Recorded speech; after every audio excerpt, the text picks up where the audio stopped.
Hello YouTube. There are many sacred and mysterious places on earth that have history that goes back thousands of years, like Machu Picchu, Stonehenge, the pyramids of Egypt, and more. And people rush to these places to touch the look of the mystery.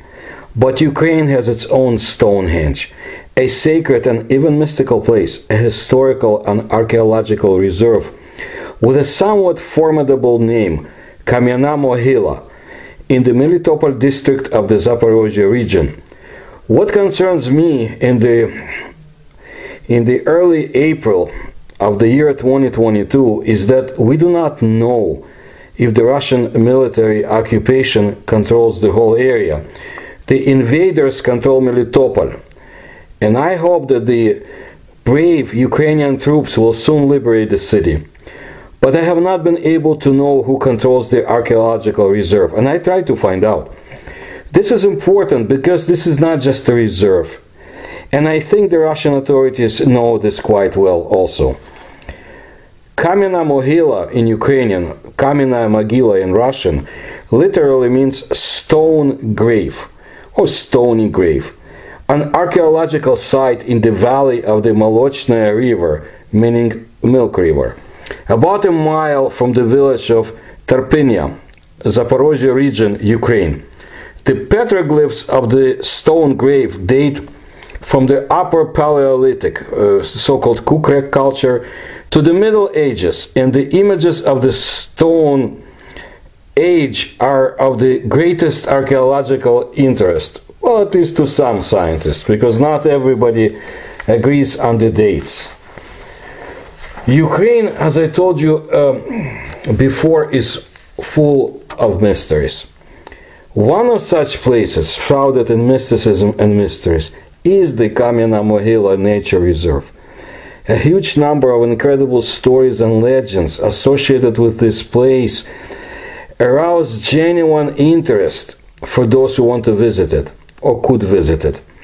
When, before the various Russian recent annexations and invasions, you would drive by car from Kharkiv to Crimea along the Simferopol highway, then before reaching Melitopol on the left, you can see the turn to the village of Mirna and a huge poster, Kam'yana Mohyla, archeological pamятник.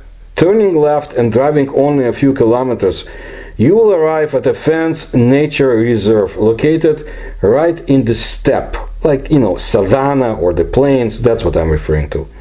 Entering it and walking a few dozens of meters, you will have a view of a huge hill, built as if by giants from the largest, as if randomly lying around, stone slabs.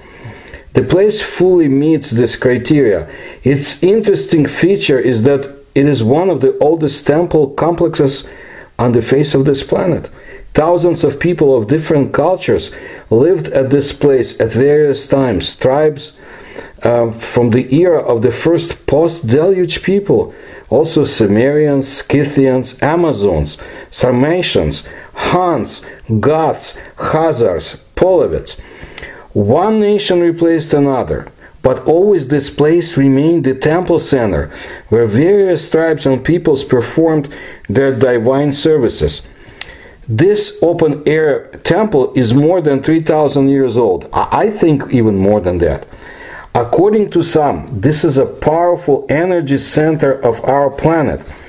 The role of the stone grave is considered not even on a planetary scale, but on a cosmic, celestial one. No wonder that the Dalai Lama came to this place twice. There is probably no more ancient evidence of human history on our planet. The age of the stone grave exceeds 12 million years, according to some of those who have researched it.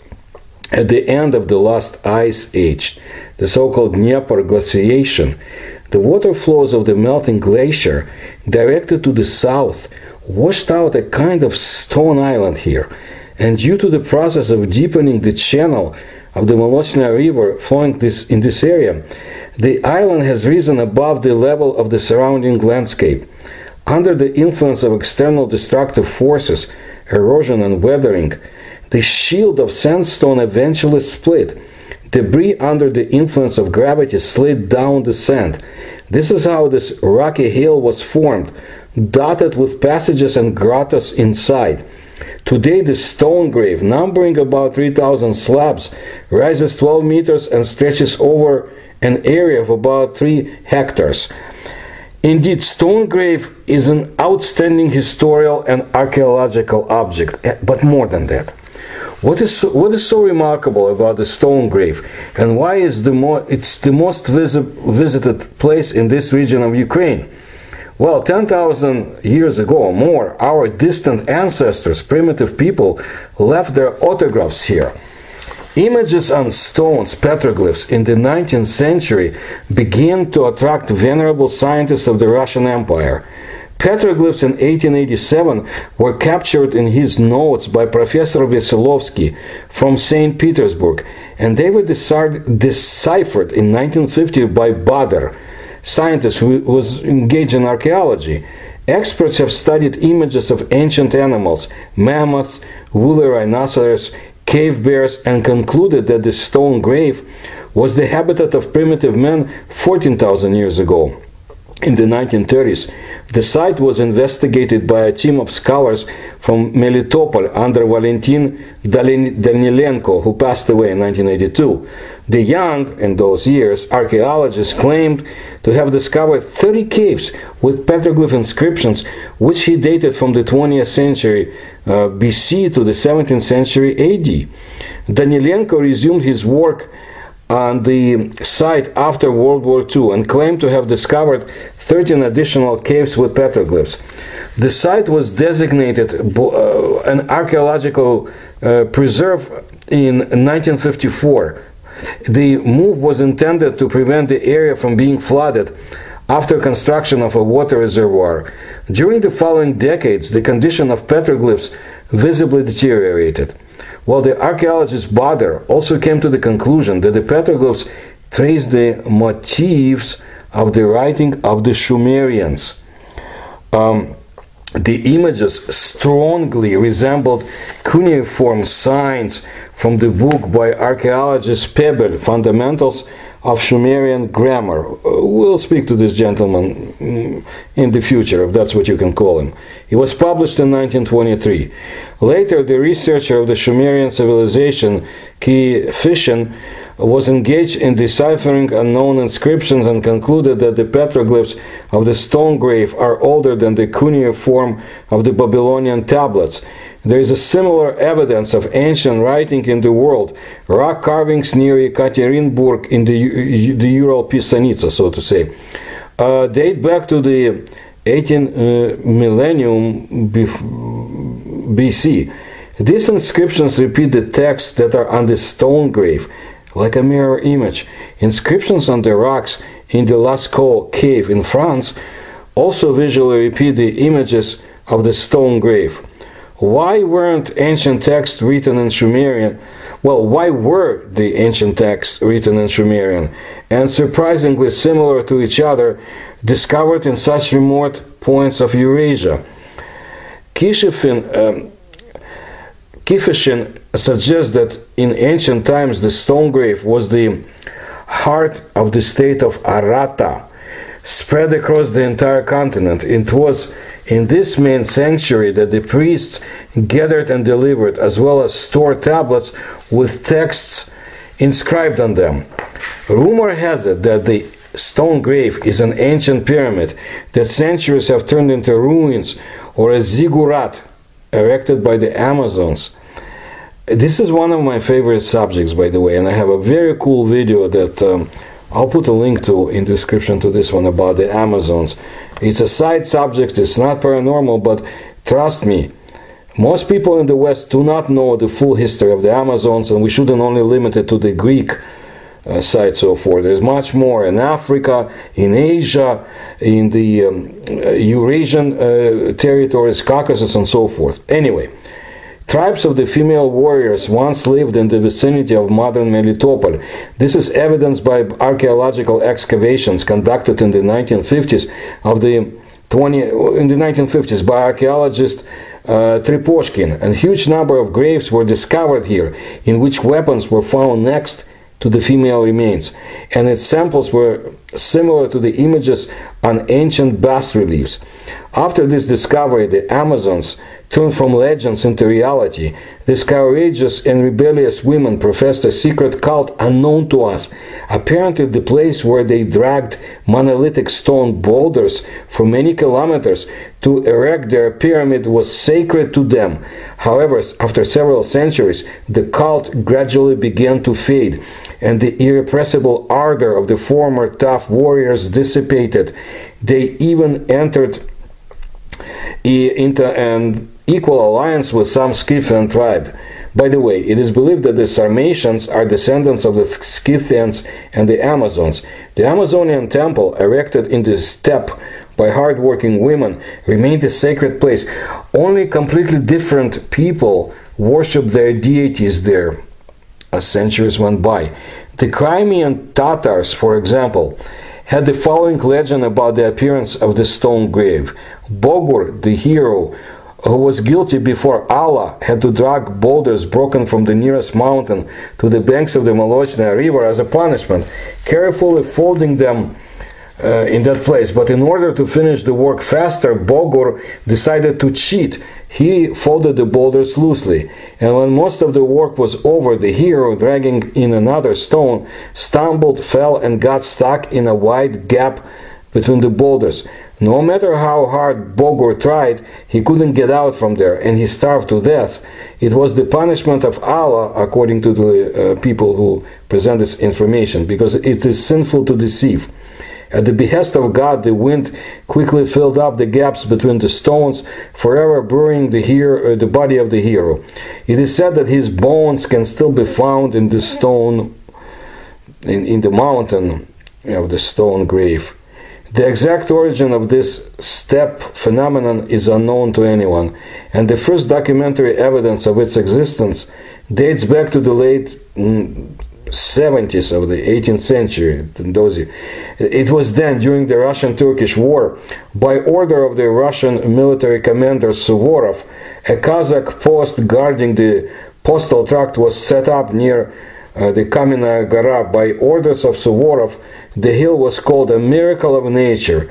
It was under this name that it was mapped. On the maps of a later period, the monument was designated as Stone Yushtash, which means mountain assembled from stone in Turkic language. In the 19th century, during excavations on the banks of the Tigris, the English archaeologist Layard discovered an Assyrian cuneiform library. The legends, in which almost exactly repeated biblical stories, but the age of these records was much older. This discovery caused a considerable public outcry. The Holy Scripture was accused of plagiarism. Further research showed that the legends found were compiled and recorded by the Sumerians. Thus, the oldest written language on earth was discovered. In 1923, the German archaeologist Arno Pebel wrote the book Fundamentals of Sumerian Grammar. This work is still considered the main textbook on Sumerology in our time. Well, Pebble lived in the United States for a long time, but in the 1930s, being a convinced Nazi, the scientist decided to return to his homeland. In Germany, he makes new acquaintances. Among his friends is Hermann Wirth, the head of this mystical organization Ahnenerbe, which studied the occult experience of ancient civilizations for the lurid Aryan myths and all that BS. There are rumors that during World War II, Wirth and Pebble conducted some research in the vicinity of occupied Melitopol, although Wirth was no longer the head of Ahnenerbe at that time. I'll say a few things more later. In the post-war years, this unique structure also aroused great interest in scientific circles. Scientists invested their funds in the study of the stone grave, conducted soil drilling near the monument. Archaeologists have discovered more than 60 grottos, the walls of which are covered with petroglyphs, but no one has been able to decipher this information accurately and find out who left the images for so many years ago. There were numerous accounts or hypotheses. So the archaeologist Mikhailov, who was the director of the museum reserve, in the 1980s assumed that the drawings were nothing but the Gothic ruins. However, the mystery of the petroglyphs was revealed only one decade later. In the 1990s, the archaeologist Shilov was engaged in the study of the stone grave.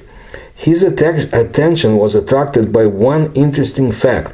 It turns out that during the war, World War II, in Melitopol, a well-known German Sumerologist had been working there for quite a long time. Then Shilov decided to acquaint Kifishin, Moscow researcher of Sumerian writing, with the results of excavations in the reserve. Well, the German apparently managed to decipher the ancient petroglyphs. It turned out that the stone blocks in the Azov steppe are dotted with Sumerian, or at least very similar to that language symbols. Occultism and mysticism were an integral part of the ideology of German National Socialism. The Institute Ahnenerbe, Ancestral Heritage, was responsible for esoteric research, which was interested in the secrets of ancient civilizations, to gain power and, if possible, to develop weapons of monstrous power. You remember the first Indiana Jones movie, I'm sure. Anyway, did the Sumerians communicate with the gods? One of the civilizations that the Ahnenerbe showed particular interest in was the Sumerians. Among other things, there are legends that they communicated with the Anunnaki, gods who descended from heaven and gave the Sumerians knowledge and the latest technologies.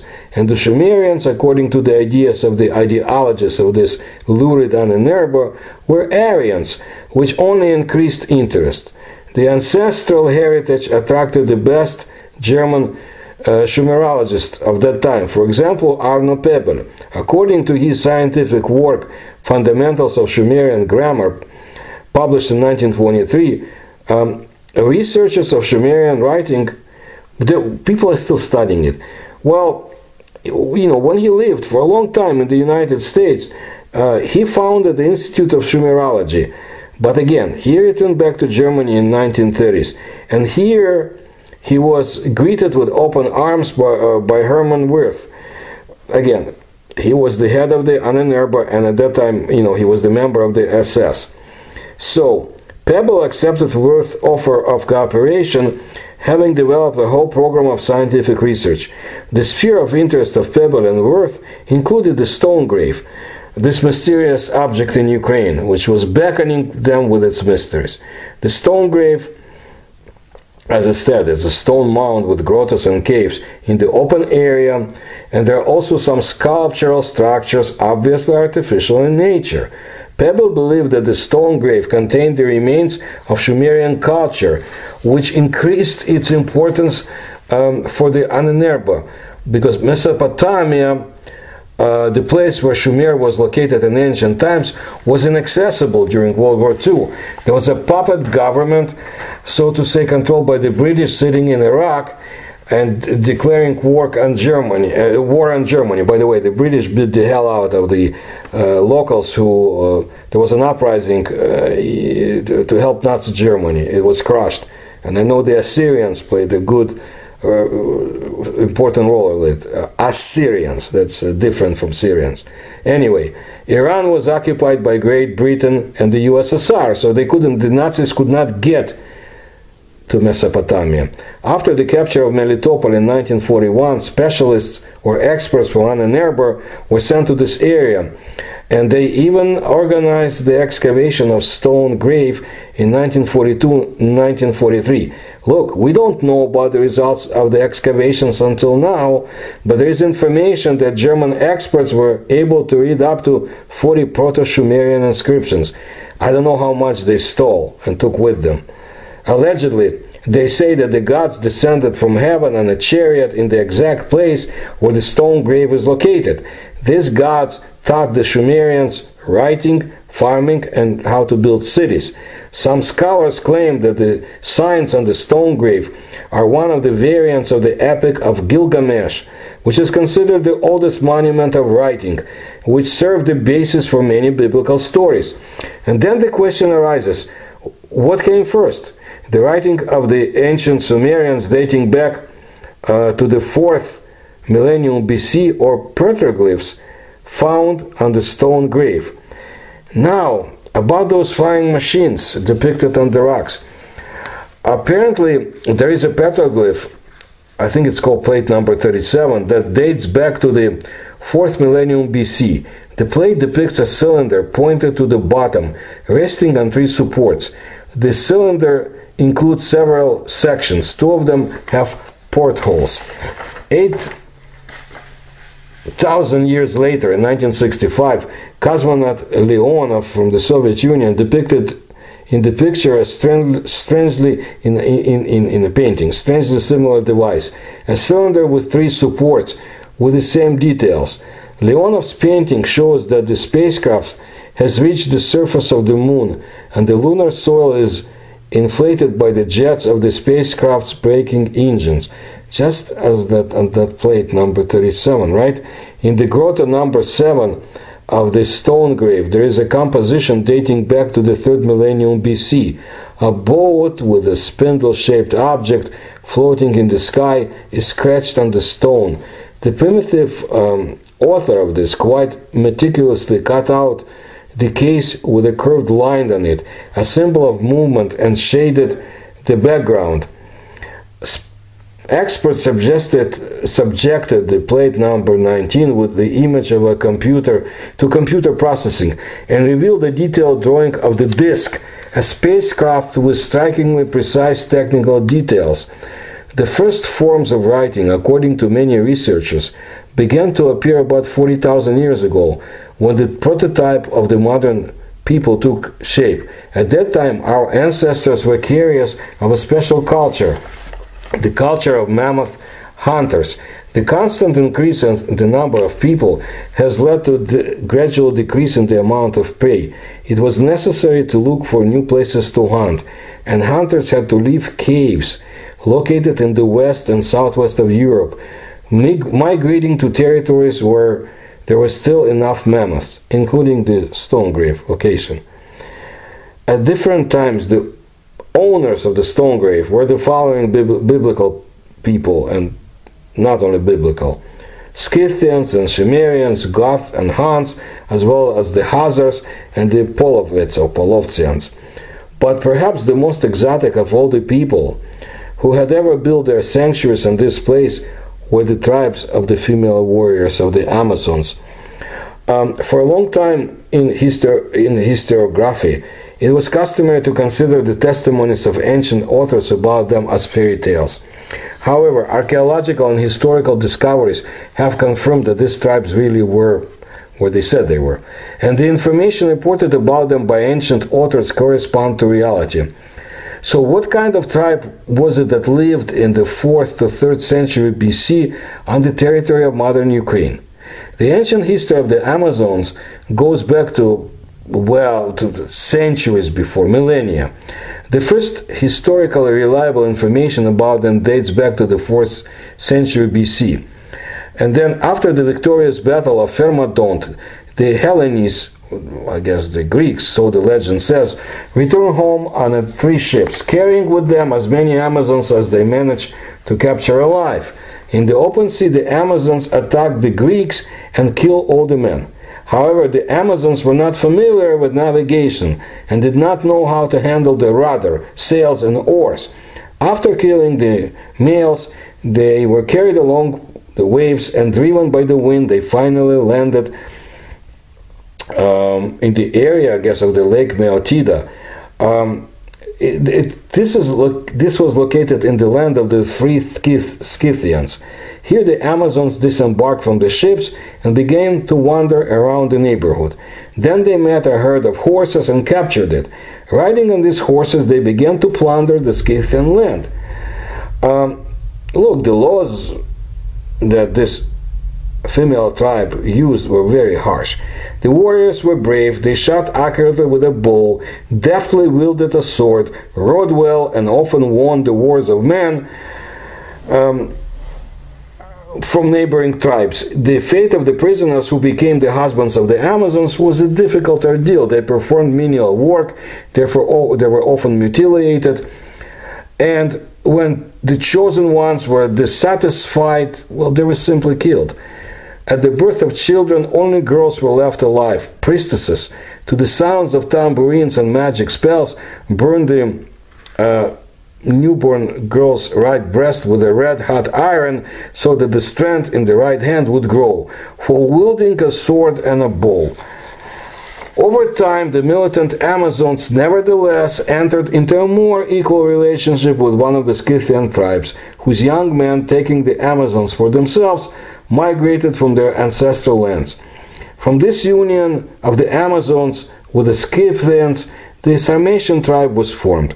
However, women continued not only to enjoy equal rights with men, but also to occupy a leading position in it.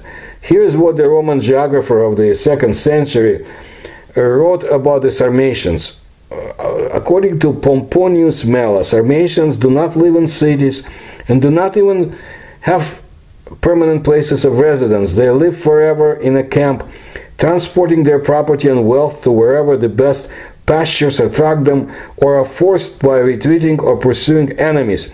A warlike, free, rebellious tribe, so cruel and ferocious that even women participate in wars along with men. Until recently, or rather until 1976, the images and deeds of Amazons were known mainly from the drawings of the ancient Greek vessels.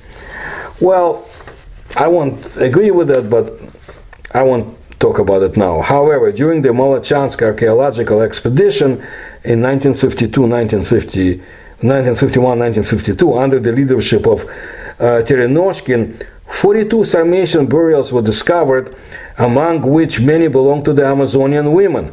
In one of the graves lay the remains of a young girl. The entrance to the burial chamber was closed with a wooden shield. Near the buried person lay combat belt, a burning saiga with arrows, and 2 spearheads. The neck was decorated with beads. On the hands there were armbands made of silver and bronze. Not far from the mound, another Amazon burial was discovered, which dates back to the turn of our era.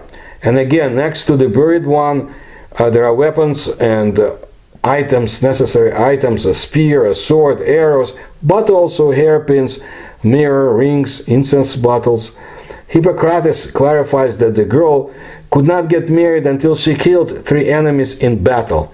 The cruelty and unnatural functions assumed by women, as well as the immorality of religion, led to the spiritual degradation of the Sarmatian people, according to the scientists, and then its death, which, together with the fall of the Sumerians and Scythians, other inhabitants of the stone grave, demonstrated what a retreat from God leads to. For a long time in historical science, and especially due to Soviet ideology, it was customary to talk about the so-called primitive people, the period of the ancient Stone Age, Paleolithic, who were semi-savage, lived in caves, did not know the concept of family, let alone religion, and even more so monotheism. In a word, they were half humans, overgrown with hair like monkeys, and using only stones for hunting and knocking down fruits. However, later it was proved that the division of history depending on the quality of the material from which tools were made, stone, copper, bronze, iron, is untenable, and that iron tools are found in the same time deposits when there should have been only stone ones. It was shown that these people lived in caves not because they were wild, but because immediately in the post-flood or deluge period, there was a very high seismic activity, and the built dwellings were rapidly destroyed. In terms of their development, religious and ethical ideas, they did not differ from us modern people. A prominent French scientist, Professor Leroy Gourand, wrote that the religion of the Paleolithic has reached us in its pictorial peak, A certain image of the universal order of phenomena is symbolically conveyed there through human and animal characters. This temple is both a microcosm and a pantheon. We see only a faint shadow of the Paleolithic religion. One thing is certain now: these images conceal an exceptionally complex and rich world of representations, much more complex and rich than previously thought. The order of symbols remains the same for many millennia, and this proves the existence of mythology. And the evidence left by ancient people on the stone grave is proof of that. Then there is the legend of the Tree of Life. Among the petroglyphs, by the way, it's from the Greek words petra, stone, and glyph, carvings, rock carvings. The images of the Tree of Life were found. Ancient people knew that the fall of their distant ancestors and the loss of eternal life were connected with this tree, and the fruits of this tree brought death into our lives, but at the same time they continue to live, however in a vague form.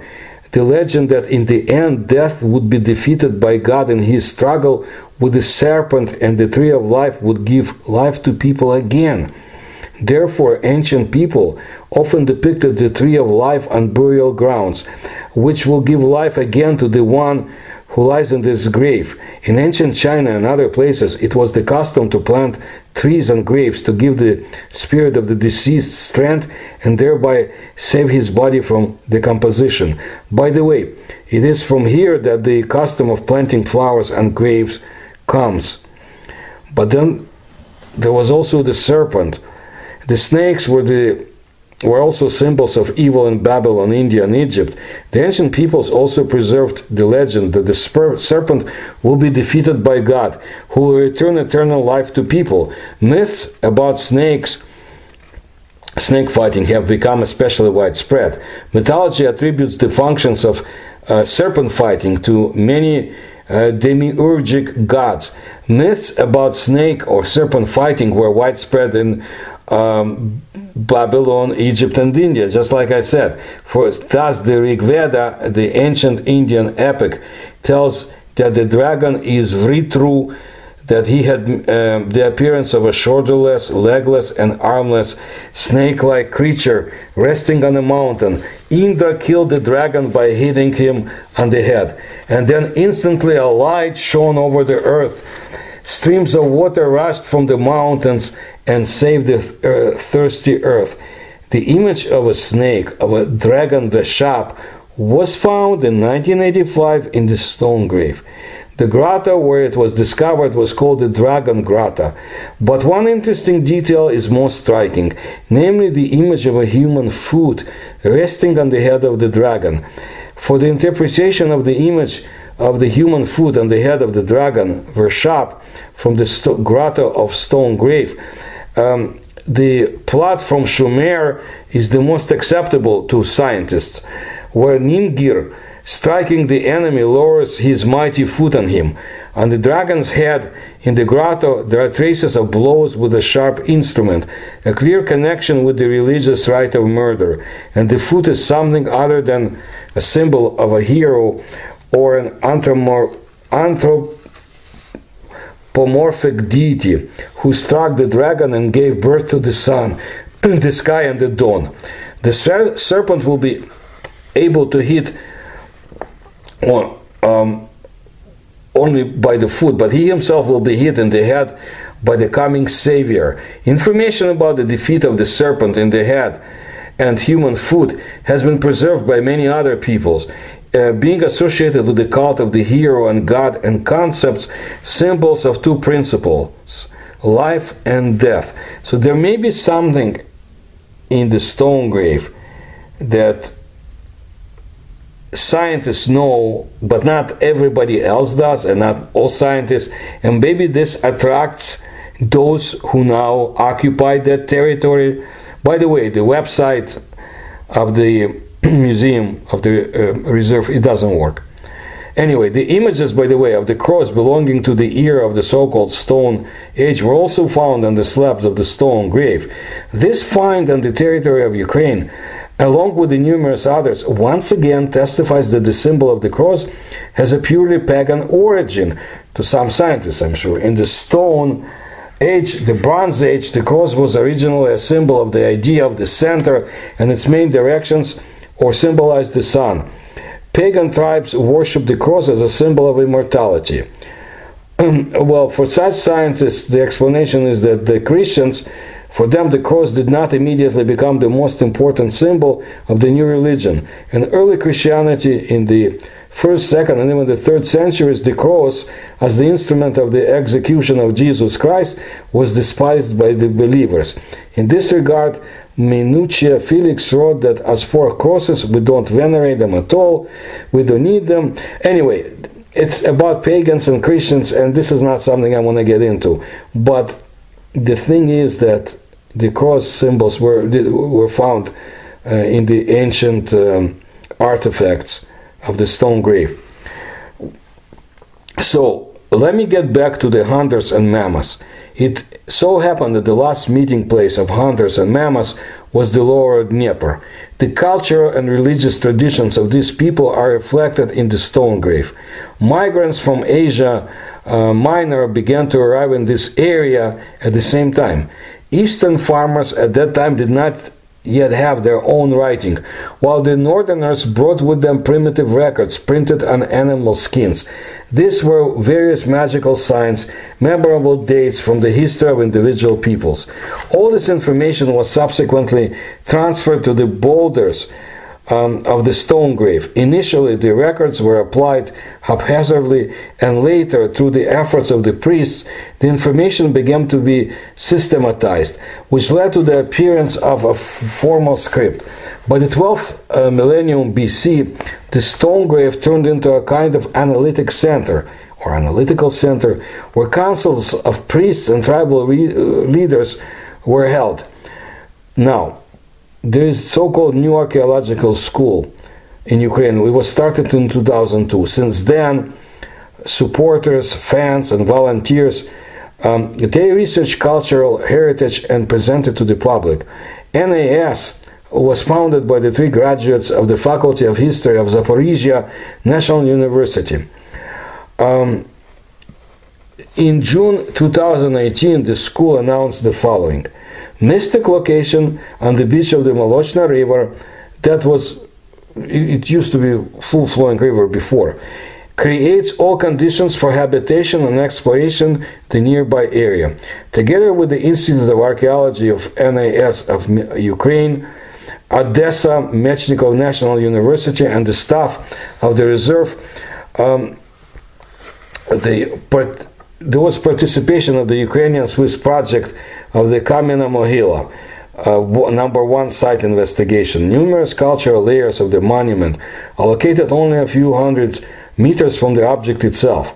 Archaeologists give attention to them for a long time. Among the huge variety of flint and bone materials, they were searching for the evidence of domestication and neolithization here about 8,000 years BC. Research started in 2010, and every year the NAS participants they brought in unexpected discoveries, local sensations, and new information about the archaeology from the Stone Age. During this time, a lot of site space was investigated. However, a lot of work is still ahead. They said in 2018, we are working also on a lot of sites nearby. For instance, Kamena Mohyla site number 2 and Kamena Mohyla site number 3. Semenovka 1, separate burials near the Monadnock. I don't know what this word means. The translation wasn't that good, but that's what they said. We'll find out one day. Every year, we're coming here and participating in archaeological work.